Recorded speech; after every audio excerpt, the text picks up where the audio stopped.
Welcome back to my channel WB aspirants. সবাই কেমন আছো? আশা করি ভালো আছো। তোমাদের জন্য নিয়ে এসেছি পারুল টার্গেট মাধ্যমিক 2025 থেকে ফার্স্ট সামেটিভ ইভ্যালুয়েশনের ম্যাথমেটিক্সের সেট নাম্বার 2। তোমাদের জন্য উত্তরগুলো আমি পিডিএফ আকারে দিয়ে দেবো, তাই অনুরোধ করবো সম্পূর্ণ ভিডিওটা দেখার জন্য। আমাদের একটা দিয়েছে x% বার্ষিক সরল সুদের হারে কোনো মূলধনের x বছরের সুদ x টাকা হলে মূলধনের পরিমাণ আমাদের বের করতে দিয়েছে। তাহলে আমরা লিখে নিলাম, ধরি মূলধন ইকুয়াল টু পি টাকা, সময় টি ইকুয়াল টু x বছর, সুদের হার আর ইকুয়াল টু x%, সুদ আই ইকুয়াল টু x টাকা। আমরা কি পি বের করব? তাহলে আমরা বলতে পারি যে পি ইকুয়াল টু কি জানি সূত্র, যে আই ইন্টু 100 বাই কি আসবে আর ইন্টু টি। এবার আমরা মানগুলো বসাবো। আয়ের ভ্যালু এক্স, তাহলে এক্স ইন্টু 100 বাই কি পাচ্ছি এক্স ইন্টু এক্স। তাহলে একটা এক্স কেটে গেল উপর নিচে, তাহলে পরে থাকছে 100 বাই এক্স টাকা। ফলে এক্ষেত্রে আমাদের সঠিক অপশন পাচ্ছি আমরা অপশন সি, 100 বাই এক্স টাকা। দুইটা দিয়েছে একটি গ্রামের বর্তমান জনসংখ্যা পি এবং প্রতি বছর জনসংখ্যা বৃদ্ধির হার 2% হলে এন বছর পর জনসংখ্যা কত হবে আমাদেরকে বের করতে দিয়েছে। দেখো, এটা আমাদের বইয়েরই অঙ্ক। তাহলে আমরা লিখে নিলাম বর্তমান জনসংখ্যা ইকুয়াল টু পি জন, বৃদ্ধির হার 2% সময় এন বছর। তাহলে এন বছর পর জনসংখ্যা হবে, আমরা সূত্র কি জানি, যে P into 1 plus R by 100। কিন্তু এখানে আমাদের আর এর জায়গায় কি বসাবো, 2r বসাবো, যেহেতু 2% বলা হয়। তাহলে 2r বাই 100 টু দি পাওয়ার কি পাচ্ছি এন, এতজন। তাহলে দেখো, এই 2 দিয়ে যদি 100কে কেটে দিই 50 পাচ্ছি। আমরা লিখতে পারি পরের লাইনে যে P into 1 plus R by 50 to the power N, এতজন। আমাদের এক্ষেত্রে সঠিক অপশন পাচ্ছি option B, P into 1 plus R by 50 to the power N জন। আমাদের তিনটা দিয়েছে 3x² plus 8x minus 2 equal to 0। সমীকরণের বীজদ্বয় আলফা এবং beta 1 by alpha plus 1 by বিটার মান আমাদের বের করতে দিয়েছে।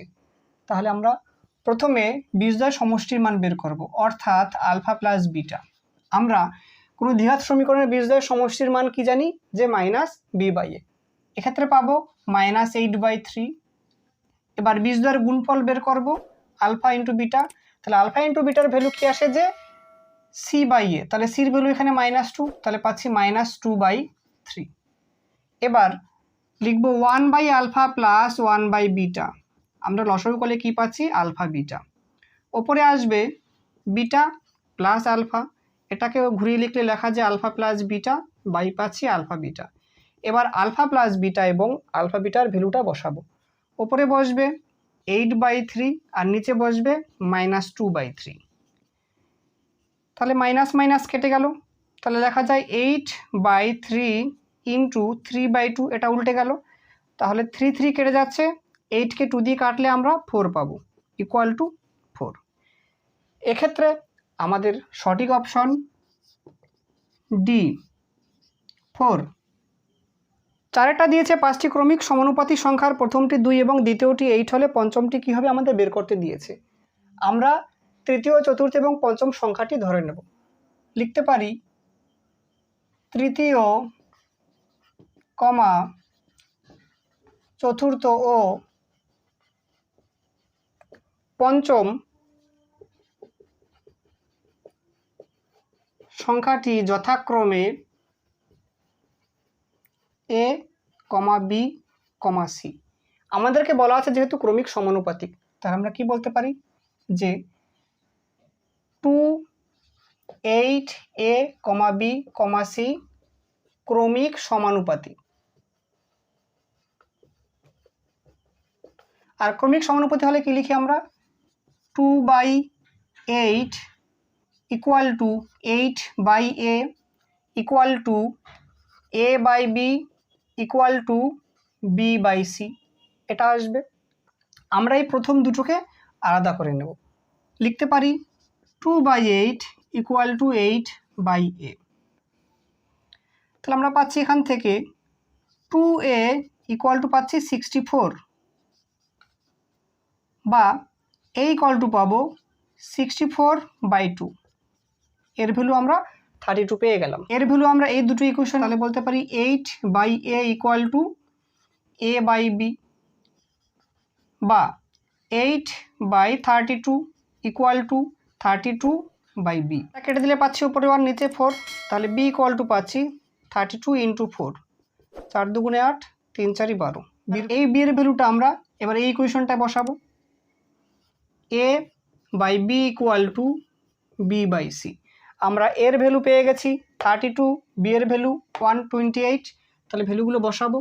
লিখতে পারি 32/128 ইকুয়াল টু 128/c, বা 32c ইকুয়াল টু 128 ইন্টু 128, বা c equal to 128 into 128 by পাচ্ছি আমরা 32।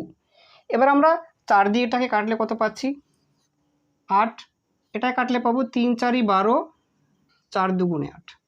আবার 8 দিয়ে যদি এটাকে কেটে দিই আমরা পাচ্ছি 4 8 32, তাহলে পাচ্ছি 128 ইন্টু 4, গুণ করলে পাবো 4 8 32 2 হাতে 3, 4 12 48 আর 3 51, আমরা পাচ্ছি 512। এক্ষেত্রে আমাদের সঠিক অপশান পাচ্ছি অপশন এ 512, কারণ আমাদেরকে বের করতে দিয়েছে যে পঞ্চম সংখ্যাটি, তাহলে পঞ্চম সংখ্যাটি কত ছিল সি, তাহলে সি এর ভ্যালু 512, আমাদের উত্তর আসবে অপশনে 512।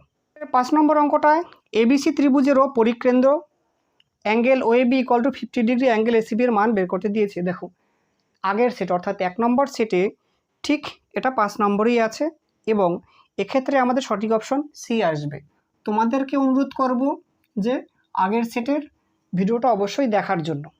আমাদের 6 নম্বর অঙ্কটা দিয়েছে এবিসিডি একটি বৃত্তস্থ চতুর্ভুজ, ও বৃত্তের কেন্দ্র এবং এবি ব্যাস, angle ABC 65 degree, angle DAC 40 degree হলে অ্যাঙ্গেল বিসিডি এর মান আমাদেরকে বের করতে দিয়েছে। আমরা একটা বৃত্তস্থ চতুর্ভুজ অঙ্কন করলাম যার কেন্দ্র ও এবং এবি ব্যাস, এবং আমাদের বলা আছে যে অ্যাঙ্গেল এ বিসি 65 ডিগ্রি এবং অ্যাঙ্গেল ডিএসি দেওয়া আছে 40 ডিগ্রি, আর আমরা বের করব এই যে অ্যাঙ্গেল বিসিডি বের করব। আমরা লিখতে পারি angle A CB equal to 90 degree. সাইডে আমরা লিখব যে অর্ধবৃত্তস্থ কোণ এক সমকোণ। যেহেতু এবি ব্যাস তাহলে অ্যাঙ্গেল এসিবি কি আসবে অর্ধবৃত্তস্থ কোণ, তাই আমরা কি লিখলাম angle ACB equal to 90 degree লিখলাম। তাহলে এবার আমরা বলতে পারি যে angle BAC plus angle ACB plus angle ABC equal to 180 degree. এটা কোত্থেকে পেলাম যে আমরা ত্রিভুজ এবি সি থেকে পেলাম। তার উপরে লিখে নিলে ভালো হবে যে ত্রিভুজ এবিসি এর। তাহলে আমরা অ্যাঙ্গেল বিএসি এর ভ্যালুটা আবার বের করব, তাহলে লিখবো অ্যাঙ্গেল বিএসি প্লাস এসিবির ভ্যালু কত পেয়েছি 90 ডিগ্রি, প্লাস অ্যাঙ্গেল এবিসির ভ্যালু 65 ডিগ্রি দেওয়া আছে, ইকুয়াল টু কী পাচ্ছি যে আমরা 180 ডিগ্রি, বা অ্যাঙ্গেল বিএসি প্লাস কত পাচ্ছি আমরা যে 155 ডিগ্রি ইকুয়াল টু পাচ্ছি 180 ডিগ্রি, বা অ্যাঙ্গেল বিএসি ইকুয়াল টু কি লিখতে পারি যে 180 ডিগ্রি মাইনাস কত 155 ডিগ্রি। তাহলে অ্যাঙ্গেল বিএসির ভ্যালু কত বেরোবে এখান থেকে 5, কত এখান থেকে পাচ্ছি আমরা 25 ডিগ্রি পাচ্ছি। আমাদের অ্যাঙ্গেল বিএসির ভ্যালু বেরোলো 25 ডিগ্রি। এবার আমরা বের করব angle DAB. Angle DAB equal to লিখতে পারি যে angle DAC plus angle BAC পাচ্ছি কত আমরা যে 40 ডিগ্রি প্লাস 25 ডিগ্রি অর্থাৎ 65 ডিগ্রি পাচ্ছি। এবার দেখো আমরা কি করব যে অ্যাঙ্গেল বের করতে দিয়েছে আমাদের বিসিডি, তাহলে লিখতে পারি angle BCD plus angle DAB equal two 180 degree, কারণ কি বৃত্তস্থ চতুর্ভুজের বিপরীত কোণের সমষ্টি কত হয় যে 180 ডিগ্রি। লিখে নেব যে বৃত্তস্থ চতুর্ভুজের বিপরীত কোণের সমষ্টি 180 ডিগ্রি বা 2 সমকোণ হয়। এবার আমরা বলতে পারি যে বা অ্যাঙ্গেল বিসিডি প্লাস কত ডিএবির ভ্যালু পেয়েছি আমরা 65 ডিগ্রি, তাহলে 65 ডিগ্রি ইকুয়াল টু কত 180 ডিগ্রি, বা angle BCD equal to 180 degree minus 65 degree. তাহলে বলতে পারি যে বা অ্যাঙ্গেল বিসিডি ইকুয়াল টু পাচ্ছি কত, যে 115 ডিগ্রি। অঙ্কটা বেশ ভালো, তোমরা সময় নিয়ে অঙ্কটা দেখবে, আর যদি কারো কোথাও বুঝতে অসুবিধা হয় কমেন্ট বক্সে অবশ্যই জানাবে। দেখো এক্ষেত্রে আমরা সঠিক অপশন পাচ্ছি option C, 115 degree. Dear students, যদি ভিডিওটি ভালো লেগে থাকে অবশ্যই লাইক করবে এবং বন্ধুদের মধ্যেও শেয়ার করবে। আর চ্যানেলটি যারা নতুন এখনও সাবস্ক্রাইব করি তাদেরকে অনুরোধ করবো এই ধরনের আরও ভিডিও পাওয়ার জন্য অবশ্যই সাবস্ক্রাইব করে পাশে থাকবে। সবাই ভালো থাকো, সুস্থ থাকো, দেখা হচ্ছে পরবর্তী ভিডিওতে।